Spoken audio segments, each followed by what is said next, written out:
continue on talking about change a bit. Next week, we're going to center ourselves around our core message as a house. And then starting on the 29th, we'll be in our first emphasis, which will be formation, which we're super excited about. But tonight, I wanted to continue as we did last week, this week, talking about change. As I've told you, just kind of a recent obsession process is just how we change as believers. Just as Josh was saying earlier, you can get caught up kind of in the mental space of, have I changed? Do people in the church change? Do we actually become different? Do we actually become holy? And we make these statements like, you're as righteous as God, and you make all these things, and there's a reality of, is that real, or is that some type of figurative speech that we use? And I really think that understanding change correctly will really help us. I think all of us, if we were to do some type of self-examination, would begin to recognize at least a couple places within us that we all want some type of change, hopefully. And sometimes that's spiritual, sometimes it's not. I mean, I have spiritual things I need to change, and I also need to get myself to a caloric deficit also. So that's not really a spiritual change, but it could really help me in my life and being able to get off the couch easier. But hopefully all of us have some things that we recognize that we need change. Change is becoming a very popular topic, or another way of even saying it is habit. All of us have habits and things and desires we wish to change. I was doing some research. Atomic Habits by James Clear. It's a good book. Has sold 20 million copies in the U.S. The Power of Habit by Charles Duhigg has sold 5 million copies in the U.S. And in 2020, the self-help genre of literature, it was worth $10.5 billion.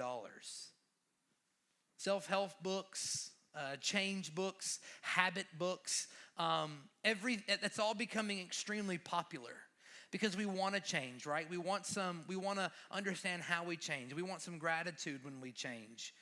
One of the things I love about my wife is she really will get it like 4 or 5 things, like, I'm going to do this, I'm going to change this.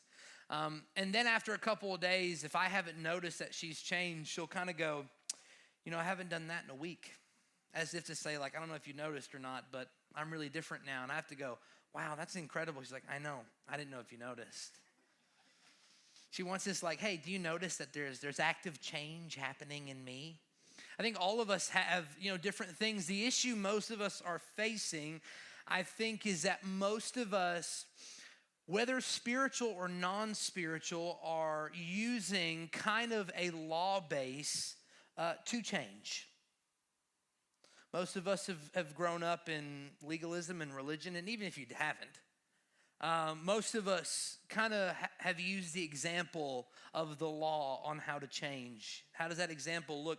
It's really broken down into 3 things.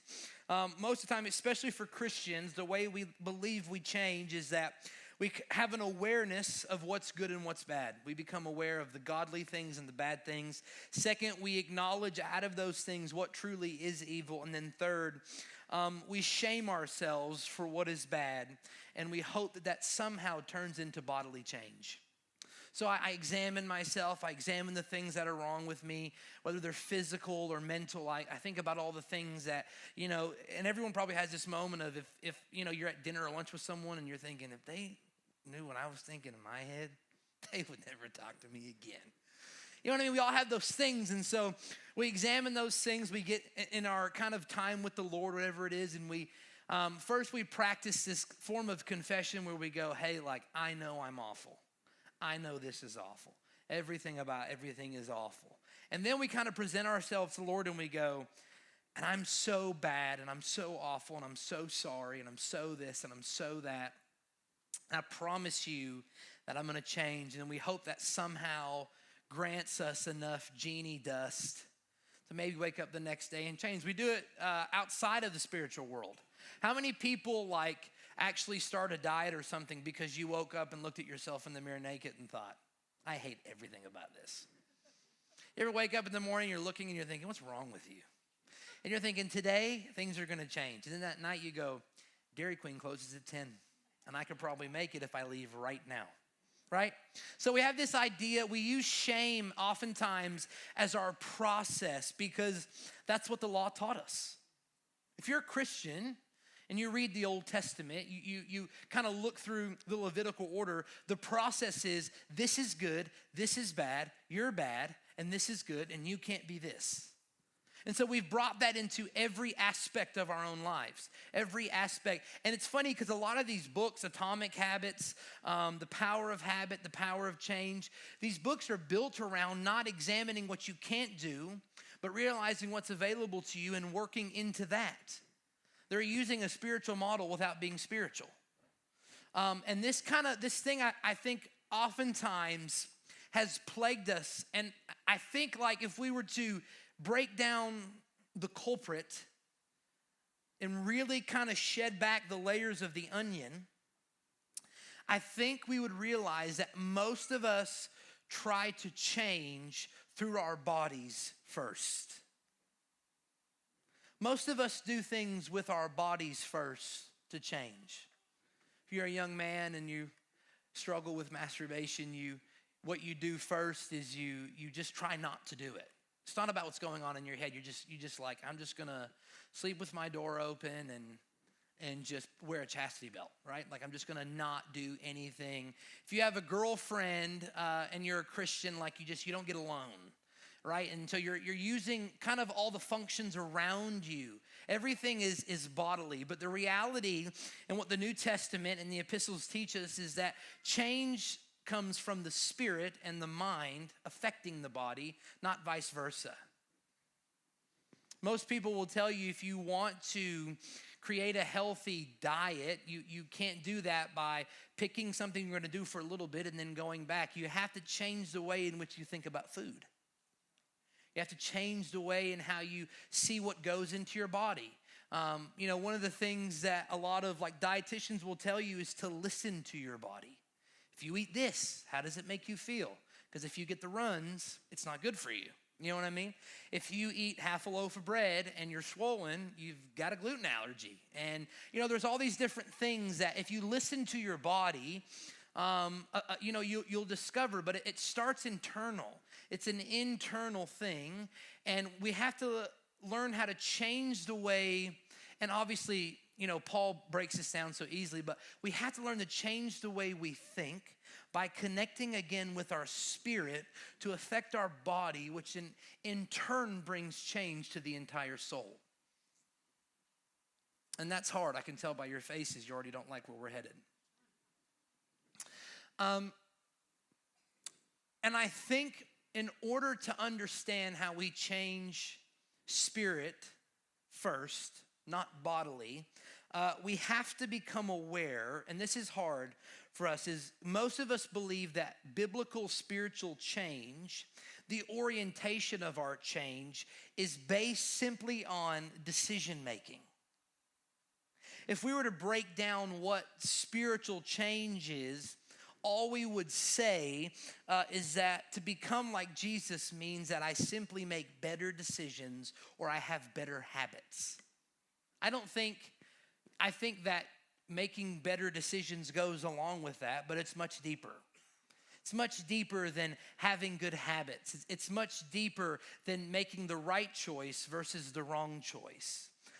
It goes more internal into the soul than that. And what happens is, for most of us, we end up in a place where we're trying to change and we use our bodies to try to make better decisions. And when I can't make that better decision from a bodily perspective, I move into discouragement, which moves me back into where I first was. And that's the process most of us live in. It's a cyclical way that most of us kind of process. Most of you, oftentimes we do it seasonally, right? Like there's so much of my life where like in January, that's when you're gonna really get close to the Lord. You're gonna get through Easter, and then summer comes and you kind of let it go and you feel bad. But then your kids go back to school, you're ready to crank it back up again. But then Thanksgiving comes, and who's really going to start getting serious about the Lord around Christmas? That'd be awful, right? So I'll start really reading again in the new year, and we just kind of live in this process constantly, this cyclical cycle of just, I'm going to do it. And so I'll do this thing with my body. I'll force myself to wake up an hour earlier. I'll do all these things. And those things aren't bad. Like, I don't think they are. And spiritual disciplines don't necessarily require or need your enjoyment and participation. You should do them anyway. But the process is most of us get to this place of such disillusionment that we end up in a place where you're like, just screw this. That's where, honestly, deconstruction's coming from. Screw this. Nothing's different. I'm not changing. I'm not this. I'm not that. And it's not true. The problem is we're looking through the first kind of section of this. We're taking the first half and we're kind of using that as our guide instead of taking the back half of the book and using that as our guide. And there's scriptures that trip us up. Jesus says, if you love me, you'll follow my commandments. Hard part is that's still based out of spirit, not out of body. It's still based out of spirit and out of body. And I want to talk about, hopefully help us understand how we change tonight. How we change. And so I want to pose this question to you, and it's going to sound simple, I know. But just think about it for a minute before you just answer. Okay, here's the question. Why do you personally spend time with Jesus? Ta-da. Why do you personally spend time with Jesus? Some of you, hopefully, most of you, get up in the morning early, or, maybe you're a night owl and so you do it before bed, but hopefully you have a time in the morning where you get up and you got coffee and you've turned on some kind of soaking music or Stephanie Gretzinger and you're just in the zone for an hour praising the Lord. And have you ever really asked yourself, other than everyone else does it, it's spiritual routine, it's spiritual disciplines, why do I spend time with Jesus? Why do I personally get into that space? And sometimes I don't know if we actively think about stuff like that. When stuff becomes such routine, you just do it. It's just, you know what I mean? I've spent enough time with the Lord, it's just what I do. I just get up in the morning, I spend time with the Lord. It's just, I don't know another way to exist at this point. I think if we boiled it down, if we took everyone's kind of their own version of the answer, I think it would come down to two things. First, it would be because I love him. And second would be because I want to be like him. First is because I love him. Second is because I want to be like him. And I think, and I want to say this, and I want you to very clearly understand this, these are correct, great answers. These are great answers. These really should be kind of your two of your main five. If you didn't hit these two, let's have a talk after. You know what I mean? This should be somewhat involved in your answering system. And I think the first one is very clear for us. I think we have an understanding that we love him. But the second one, because I want to be like him, I want us to focus on tonight. I want us to focus on what it means to become like Jesus. This is obviously very clear, plain language for our family. Very plain language. We use, literally part of our slogan is become the good news, share the good news, believe the good news. It's basically just becoming like Jesus. That's kind of the whole, I'm going to break the news to you. That's kind of what we're all doing here. But I think the issue becomes, what does that mean? What does that mean? There's a sports show I watch called Josh Pate's College Football Show, and one of my favorite statements he makes is, every once in a while someone will say, well, this team is overrated. And his response is always, if you're going to tell me that, you first need to tell me, what were they rated? Because most of us would say, this team's overrated. Well, what were they rated? Because you're telling me why they're not good, but you never told me what the expectation was before. So if you're going to say there's something, why? And most of us when we make statements like this, I want to become like Jesus, I think it's still hard, even for me, like, if you were to watch shows like The Chosen, and you're like watching Jesus and you start thinking like, I'm just gonna move out of the desert, man. I'm just gonna buy some sandals. I'm just gonna wear it out, man. I'm just gonna hang out with buds all the time. We're just gonna heal people, right? Like you're reading like old stuff about like the apostolic fathers, and you're like, I'm just gonna start wearing like a robe everywhere, and I'm just gonna go for it. I'm not gonna care. Like, and if they don't want me, I'm gonna shake the dust off my shoes and move on to the next town. That's what being like Jesus means. And it's hard because, unfortunately, even though we try, it's hard for our brains not to go to like a first century Jewish man when we think about becoming like Jesus. It's hard for us not to think about like, lower possessions, no full roof over our head, like fly as the sparrow does. We think about like the apostles. One of the most challenging things is like when you start reading about like persecution in the church, and then like you realize you're doing that on your back patio with like a fire and a cup of coffee, and you're like, I'm awful. Christians are dying everywhere. You're just like, oh, I hate myself. And so we kind of get caught up in this thing of, and I think we would all have that as one of our answers, is I want to become like him. I want to become like him. The issue often remains for us that when we mean we want to become like Jesus, what we're saying is, I want to make the decisions Jesus would make, which isn't bad either. But making the decisions that Jesus would make is a secondary outcome of becoming like Jesus, not the outcome. Not the outcome at all. It is a secondary solution, as you maybe would say it, but it's not the purpose. And it's really in no way at all biblical. And this is kind of what Paul's getting to. We're going to go to 1 Corinthians 2 first. 1 Corinthians 2, and we're going to look at verses 14 through 16. Paul makes this incredible statement here, and he says, the natural person does not accept the things of the Spirit of God, for they are folly to him, and he is not able to understand them because they are spiritually discerned.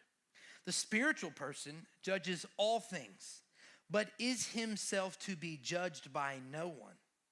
For who has understood the mind of the Lord so as to instruct him? And this is what he says. But we have the mind of Christ. Paul's saying, like, if you're to break this down in English, exegetically, Paul's basically saying, who could honestly be who God's designed us to be? Who could be like that? Who in the world could think like that, be like that? Like when Jesus come on the scene, he was weird enough. How can we expect to be in that same atmosphere? And Paul gives us this question like, who in the world could have the mind of the Creator? Who in the world could think the way God does?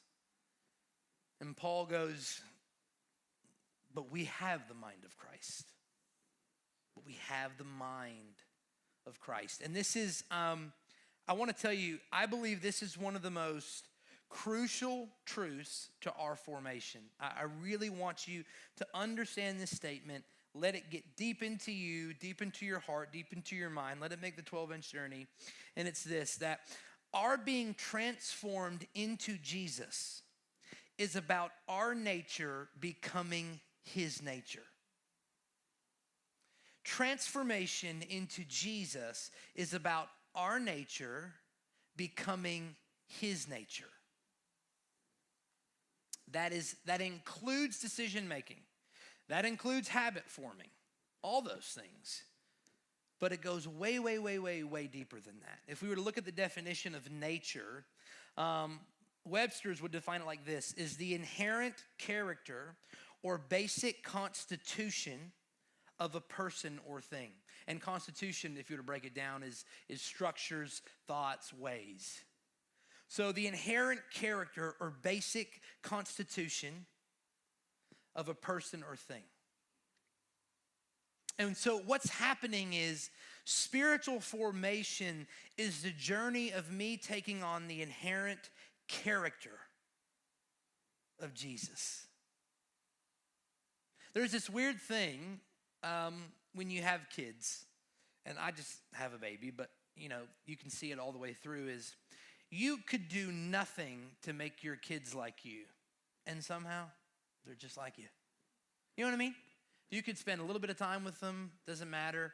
Every once in a while you have that one that really throws it for a loop. It's normally number 3 or number 4, if you're counting. But there's just this natural thing in them that they're like you. I can already tell. There's this beautiful thing that happens with Benjamin where on Saturdays I watch college football for around 16 hours. It's beautiful. And when commercials and stuff are on, like he's like kind of, and there's just, I honestly need to record it. As soon as like players are on the green field, Benjamin's like, I just look at him, I'm like, you're my son. Raise a child up in the way they should go and they won't depart from you. And he cries a lot, so he's a lot like his mother. Like he has things from, no, I'm just kidding. He has things from both of us. But there's this thing where like when your kids get older, like at the end of the day, there's not one Ballesteric kid that you wouldn't know is Chad's. Is there? There's not one. All of them will keep you and talk to you for a long time. All of them is trying to maybe sell you something. Like they're all just like Chad. It's creepy. Boy after boy after boy is just like Chad. And I don't know how this happens, but there's something in our DNA genetically where, and honestly probably spiritually, where we somehow take on the inherent character and nature of our fathers and our mothers. And spiritual formation is not the journey of becoming less crappy by better decision making. Spiritual formation is actually the journey of learning how to change my nature. To change my nature. There's a harsh reality that a lot of the stuff we are dealing with is not about decision making. It's tied up into the kind of the icky mess of our family of origin, how our parents talked to us, how we saw money, sex, power, love, all those things. And so we're trying to use YouVersion's 21-day reading through Philippians to change these like deep internal scars. These like things in us where my dad made me feel like this, or my mom made me feel like this, or my parents kind of taught me that I was second to this, or I was talked to like this, or this is how I grew up. And some of us, like if you grow up in the church world, you just kind of suck it up buttercup. Like you're not allowed to talk about your parents being bad or your grandparents or whatever. Like you just have to shut up and you're redeemed now, so get over it. You know what I mean? Like you can maybe go to inner healing, but other than that, don't talk about it.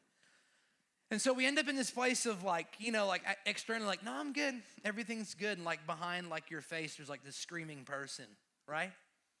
And that's the beauty of what Josh said tonight was like, Josh could have been like, I'm not sharing that. Like I'm a doctor. Like I'm not telling people like, I'm not letting them in my life and my dirt. And there's this thing of like when you say, hey, like, can you share that? Like, especially when you're a PK, it's like, no, we don't say bad things about our lives. We don't do that. Because if you say like that your life is bad, you're evil now. And so we don't do that because we're saved. We're saints. Like we're going for it. Where's righteousness God around here? Like we're a big deal. And there's this thing, so then we end up never seeing any actual inherent character change because we're not actually changing our character.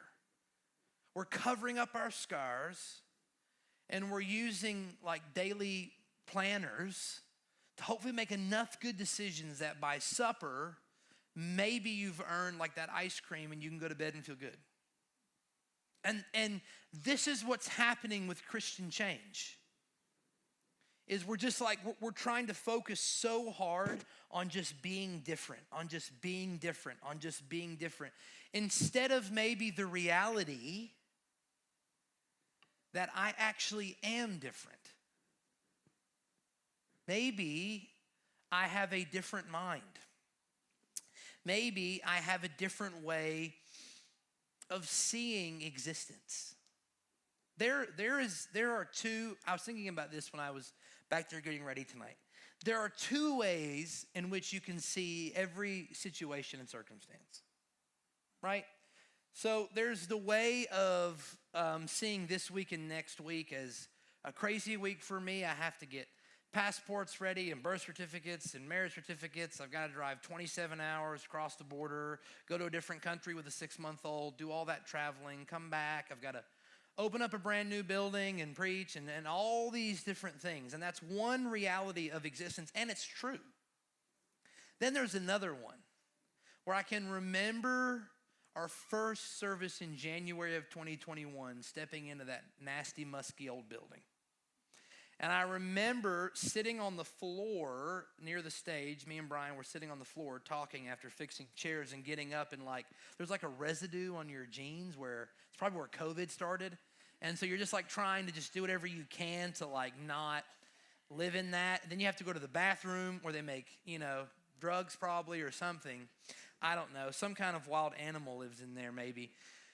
And you can look at this place, this room, this house, this family, and you can go, man, less than 4 years, Lord, look at what you did. Look at who we are. Look at what we're becoming. Look at the reality and nature of this. You know what I mean? And both ways of seeing your existence, they're not wrong. Both things are true. This is stressful. This is hard. This is easier. But both are true. It's how you inherently think about how you're existing. It's how you view the current state of your existence. I told Bailey all the time, and it's easier the next day, but there's been times where Benjamin's like going through a growth spurt, and it's like 3 o'clock in the morning, and I could punt him across the room. I wouldn't say that Child Protective Services, but internally I'm thinking that. And I'm just like looking at him like, if you'll just go to bed, like I'll give you anything. Anything you want that's in my power, I'll give you. Just stop crying for 2 seconds. And then the next day, like you're sitting and you're remembering like it wasn't that long ago that like you and your wife are trying to get pregnant. And every month, when you don't, you're sad and you're crying because there's no baby. And you realize how quickly you can go from like we're just praying like, Lord, anything for a baby to like, Lord, just take this baby to a different place for a couple days, maybe take him up to Zion and bring him back when he's done. And you can quickly get caught up in the reality of how you're viewing your existence. And inherently, oftentimes we get caught up at the bottom of that ladder. And so when we think about decision making, when we think about change, we're trying to start from the body outward and not the spirit inward. And I think the craziest thing about Jesus, if you were to read all 4 Gospels, is not that he did different things, it's that he thought different. Like what kind of psychopath, personally, mourns the death of a friend knowing you're going to raise him from the dead? You ever think of that? You ever think of Jesus crying over Lazarus, knowing he's just going to raise him from the dead? Like who does that? That's weird. That's not normal. You're not the only one thinking that. That's a weird way to process life. You know what I mean? Like that's just not, it's not how you do things normally. In today's world, if one guy traveled with 12 dudes and they all kind of hung out together, rumors would get started. It wouldn't go well. Like Jesus lived this kind of odd, nomadic, like different way.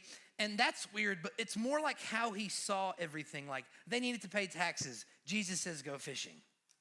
This guy's blind, spit in his face. Like there's all these things that's like, dude, you have got to figure it out, man. This is weird. And you want to like look at the bodily, but really it's all like Jesus is all crazy up here. It's all in his mind. You know what I mean? Like he literally tells them, like imagine if I went to the White House tomorrow and said like, I'm going to die, and then one day this whole thing's going to come down. There won't be a stone left unturned. Everyone will be like, okay, psycho. Right? And Jesus does this with the temple, this massive construction. Like it's bizarre.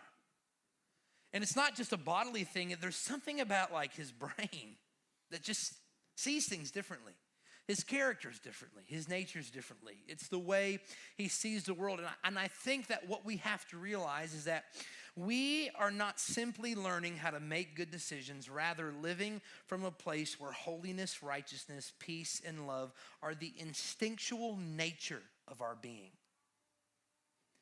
I think most of us have a hard time believing that love would be the instinctual nature of our being.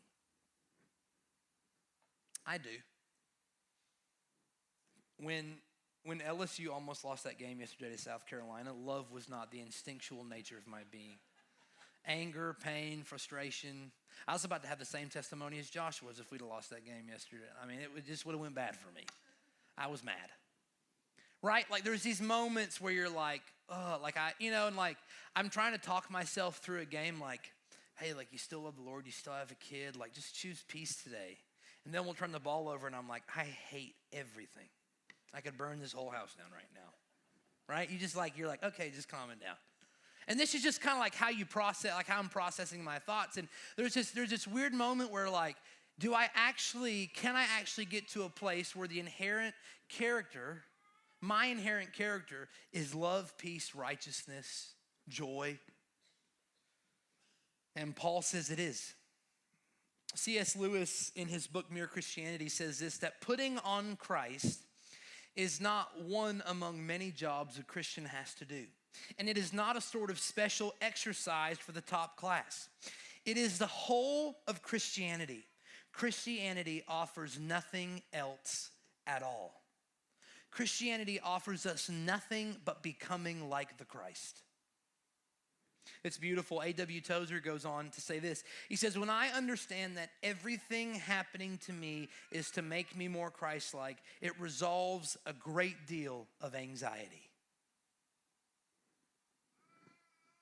When I realize that everything in my life is actually about bringing me into the nature of Jesus, I kind of just lose and fade away from all the stuff, right? In Dallas Willard writes in one of his books, he says that Jesus never expected us simply to turn the other cheek, go the second mile, bless those who persecute us, give unto them that ask, and so forth. These responses, generally and rightly understood to be characteristics of Christ-likeness, were put forth by him as illustrative of what might be expected of a new kind of person, one who intelligently and steadfastly seeks above all else to live within the rule of God and be possessed by the kind of righteousness that God himself has. And as portrays, TM. There's this thing where when we, because he references Dallas Willard, he's talking about the Sermon on the Mount in Matthew 6, 7, 8. And there's this thing where like you're reading these ideas of like I remember when I was like a 14-year-old boy and it was like, hey, like if you even like think about a girl with lustful thoughts, you're screwed, man. If you see someone's pretty wife and you think about her, you've basically committed adultery, so you're basically the worst. And Dallas Willard is giving us this beautiful example. It's not this idea of like do's and don'ts. It's this idea of there is actually a nature and a character that can be developed in us in which this becomes the natural response of how I exist. These are not things to look to. These are things to become. But they don't become that way by simply making those decisions, because all of us can make good decisions for a while. All of us can make good decisions. There's a pastor I was listening to, and he was talking about, he heard this Baptist preacher one time. He got up and was kind of talking about, his marriage and how he said, I've never had an affair on my wife. And the guy said, he was about 395 pounds. And the guy in the front row was thinking, I don't think you haven't had an affair on your wife because you love her. I just don't think maybe anybody's asking. Like I don't know if it's really a problem you're running into a lot where girls are just coming up and saying like, kiss me, please. You know what I mean? I just don't think it's an issue for him. Dallas Willard says it like this all the time. He says, what sin really is something that given the choice to do, you would do. Right? So is the reality that you haven't had an affair on your spouse because you've been given the opportunity and you didn't? Or is it because no one's ever asked? I'm not saying you wouldn't make the right decision, but that's something you have to think about. Is the reality of you haven't done this or that because you simply wouldn't or because maybe you can't? And so sin is often the thing that we would do if given the opportunity. That's what sin really is. Sin lives dormant in us because it's waiting for that moment of decision making. And the only way we make the correct decision in those moments is not by practicing other decisions long enough. It's actually changing our character. It's changing how we think. Let's get into, because Paul's trying to make this so clear. This was the text that Taylor read earlier. This is 2 Corinthians 3. This is 12 through 18. This is what Paul says. He says, since we have such a hope, we are very bold, not like Moses, who would put a veil over his face so that the Israelites might not gaze at the outcome of what was being brought to an end. But their minds were hardened. For to this day, when they read the old covenant, that same veil remains unlifted, because only through Christ is it taken away. Yes, to this day, whenever Moses is read, a veil lies over their hearts. But when one turns to the Lord, the veil is removed. Now the Lord is the Spirit, and where the Spirit of the Lord is, there is freedom. And here's what I want us to focus on, 18. And we all, with unveiled faces, beholding the glory of the Lord, are being transformed into the same image, from one degree of glory to another. For this comes from the Lord, who is the Spirit. Paul is opening up with this idea that we have given our lives to looking at Moses and how he saw things, the law, his way, the Mosaic way. And the issue with that is the law does not actually connect the void between me and the Father. It actually puts a veil. And every time the law is read without the Christ, it actually makes that veil still in front of me. And the reality of, unfortunately, just understanding what's good and bad isn't going to fix me. And we've talked about the law. What was the purpose of the law? The purpose of the law was to reveal all of what sin was, so that when Jesus came, there was actual guidelines of what is fully holy and what is not, so that when he didn't do any of the things that wasn't holy, he would be blameless. So God gives us the law so that Jesus can fulfill the law by doing all of it perfectly. That's why the law came. Right? That's the whole purpose of it, is so that we could see what we could never be. He could become it and say, gotcha, I did it for you. Thank you, son, be quiet. And there's this thing where Paul is trying to get into the brains of the church in Corinth, that the idea is that if we just have what's good and bad, if we just have making the right decision or the wrong decision, we're going to be right where the Israelites were. We're going to be right where Israel was, and honestly still is. I think you'd be shocked at how little of the nation of Israel is like Messianic Jews. Almost the whole country still just straight up Jewish, right? And so there's still almost 80% of this nation that sees it through this idea of it's about right and wrong. It's about structure. It's about how you're going to accomplish this, how you're going to accomplish that. They would spend years debating about one law. Does it really mean like pulled pork, or can we have barbecue? Or is it, I probably didn't say that, but something along those lines with pigs. And Paul's breaking this down. He's breaking these barriers and saying, if you just know the rights or wrong, it's not going to work. He says, here's the good news. And this is the good news. That the reality is that the veil that Moses had in being unable to be face to face with God has now been lifted. And it is actually through that face to face encounter that we are becoming like the one in which we are looking at. Or as Paul would say, are being transformed into the same image from one degree of glory to another. This is what Paul's trying to get across to us so harshly in almost every epistle, that it's actually beholding Jesus that doesn't make me a better decision maker. it makes me inherently like him. And when I'm like him, decisions come naturally. Decisions just come naturally. It's just the way that it is.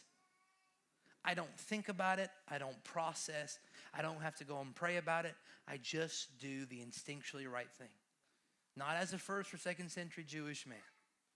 Not as one of the apostles, but as Noah. I process my marriage correctly. I make correct decisions with my children, with food, with money, with sex and power, and all the main aspects of life. Paul's telling us that the reason, and this brings us back to our question tonight, the reason you spend time with Jesus is much deeper than kind of the surface statement we would make that I want to become like him. And this is, I know it's going to sound simple, but here it is. It's because when you spend time with Jesus, you become like him. Like you really become like him. In the same way, I can already tell that unfortunately this little boy over here is going to be just like me. As good and as evil as that's going to be for all of us. There's this thing where like I could drop him off at a fire station tonight and I'd find him 20 years later probably with an LSU shirt on. Like he's going to be like me. It's just how it's going to go for him. And there's this thing that the Lord's trying to get across to us, that spending time with me is so much deeper than you think, because it actually means that when you start your day, when you end your day, people actually go, dude, he's just like his dad. He's just like his dad. It's creepy. And that inherent nature, that becoming like Christ to that degree, that is what really sets us, just gets the ball rolling. And not on just mission. That's important. It makes people hunger to be like us, but also just in our existence. All the little annoying, antsy things about marriage, all the annoying, antsy things maybe about finances or budgeting or whatever it may be. How small your house is or how big your house is, whatever your issue is. All those nuances of existence begin to flatline in becoming just like the Christ. Right? Paul says it so beautifully. Paul says that in lack and in gain, I've learned to be content. Because his existence is just different. The inherent character of his being has changed. And I think when we have an awareness that that's what changes, when we have an awareness that changing into being like Jesus means you're actually like Jesus, hopefully it takes on a whole new perspective, attitude, structure to how we see going into the presence of God. That I'm in the presence of God not to prove something. I'm not in the presence of God to create better habit. I'm not in the presence of God to choose a celery stick over that cigarette. Like I'm in the presence of God because the inherent way in which I view everything is actually like him. My DNA becomes his DNA. It's deep, it's enriched. It's the earliest way we understand how people saw transformation into the Christ. Let's stand up. I'm going to call our ministry team up tonight. And I want to say that if there's something going on, if you need prayer, maybe Josh's testimony tonight just pierced you right in the heart. Maybe there's things you've got kind of underneath that you're just not really wanting to deal with, or you just don't care, or maybe what you're dealing with is the only thing that can bring you any kind of peace. That's why they're here. And I've said this before, but the lie oftentimes of altar call moments or moments to come get in the presence is we believe it's attached to the message we just heard. And sometimes, hopefully that's true. Sometimes you just need to be prayed over. If Paul needed laying on of hands to be sent out on his missionary journey, you could probably use some. We all could. But I will say this, that tonight, I think there is a moment, and it's so funny because Bailey talked about it, and Stephen. Neither of them knew what I was talking about. None of us have really kind of circled back around to each other. But Stephen talked about being able to recite your history with the Lord. And Bailey talked about the idea of your head being low and being lifted. And I think we need to get back to the place of where being in the presence of God is not daunting. And that's true for me sometimes.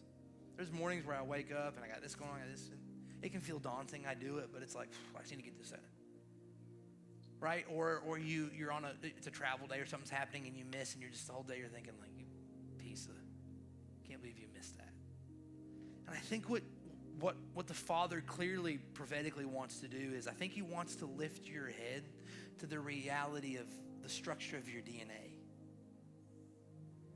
I think he wants to remind you of what's available when the veil is lifted and you're in the presence, in the depth of him, in the width of him. So here's what I want you to do. I want you to close your eyes. And when I get done praying, our ministry team's up here. If you need prayer, great. If the line gets long, we'll have some staff come up, but don't be afraid to come up. But I just want to pray over you.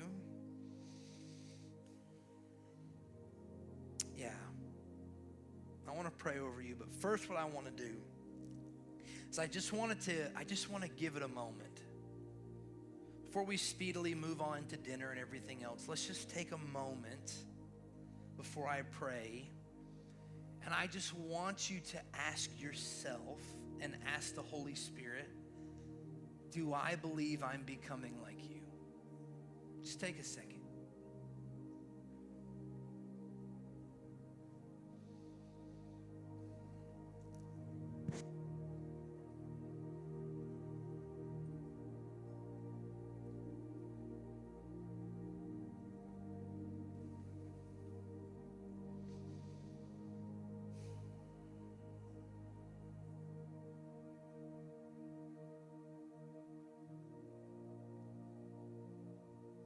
So Father, tonight we ask that as we have come and gathered to minister to your heart, that we be awakened to the manifest presence, that we become aware of you in the room, in our house, in our secret place, in our prayer closet, that we begin, not emotionally, but from the depth of our spirit, to recognize that my character, my nature was actually created to be just like yours. Let our time with you be clearly defined by becoming like you. Let us become aware of how much power is available through our DNA being transferred into yours, that it's beyond decision making. Abba, I ask that you lift up our head, that you return us to reciting our history with you and the beauty of our existence that we've had with you. Whether we went through conversion as a child or conversion as an adult, let us remember every moment, every miracle, every devotional time, every scripture read where we just encountered you. Let us move as a family into the awareness of what it means to be alone, one-on-one with the Christ, veil removed. We just worship you. We center ourselves upon you, your personhood, your presence, and your person. We just worship you in Jesus' name.